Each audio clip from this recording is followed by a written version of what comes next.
There was a king who told the world he was saving Africa. He gave speeches about civilization, about charity, about bringing light to the darkness of the Congo. The world believed him. His name was Leopold II, King of Belgium, a monarch who presented himself as one of the most generous, most humanitarian leaders in the world. What he actually was is one of the most prolific killers in human history. In 1885, the most powerful nations sat down in Berlin and divided Africa between them. Britain took this, France took that, Germany took its share, and Leopold convinced them to give him the entire Congo, not as a Belgian colony, as his personal property. The Congo was 76 times the size of Belgium, home to millions of people, vast forests, vast rivers, vast rubber plantations stretching further than the eye could see. Leopold owned all of it, every tree, every river, every person. The world was told this was a humanitarian mission. Leopold would bring civilization, end the Arab slave trade, build roads and schools and hospitals for the Congolese people. He built none of those things. What Leopold built was a machine designed to extract rubber from the Congo and deliver it to Leopold at any cost. The cost was everything. Congolese men were given rubber quotas. Every village, every family, every man. You will collect this much rubber every week without fail.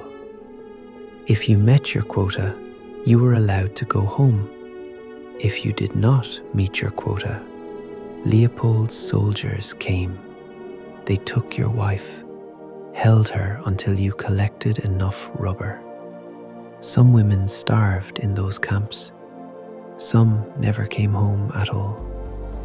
And if a village resisted, if anyone fought back, if anyone refused, the soldiers had one order. For every bullet fired, bring back a hand, a human hand. This was not a metaphor. This was not a threat. This was official policy, written and enforced by Leopold's administration. Soldiers cut hands off living people, off dead people, off children. Baskets of hands were brought back to administrators as proof that bullets had not been wasted. Baskets of hands of children. A missionary who witnessed this wrote in his diary that he could not find the words, that he had seen things that would follow him until the day he died. When Leopold took the Congo, the population was estimated at 20 to 30 million people. By the time the world finally forced him to give it up, 10 million people were gone. 10 million. Some killed directly, some worked to death, some starved, some died from diseases brought by Leopold's forces, some simply disappeared into the machine forever. And Leopold never set foot in the Congo, not once, not a single time. He ran his killing machine from his palace in Brussels, from his luxury estates on the French Riviera.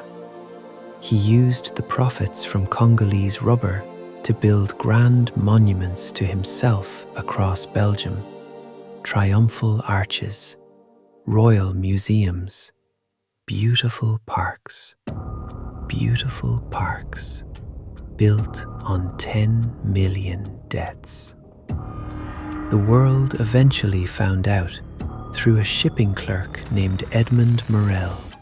He noticed ships going to the Congo carried only guns and ammunition. Ships coming back carried rubber and ivory. No wages going in, no trade goods, just weapons in, just wealth out.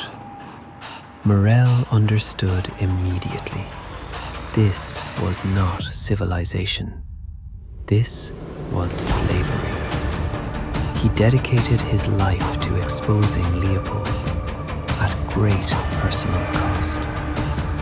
In 1908, after years of international pressure, after photographs of mutilated children reached the newspapers of Europe, Belgium finally took the Congo from Leopold.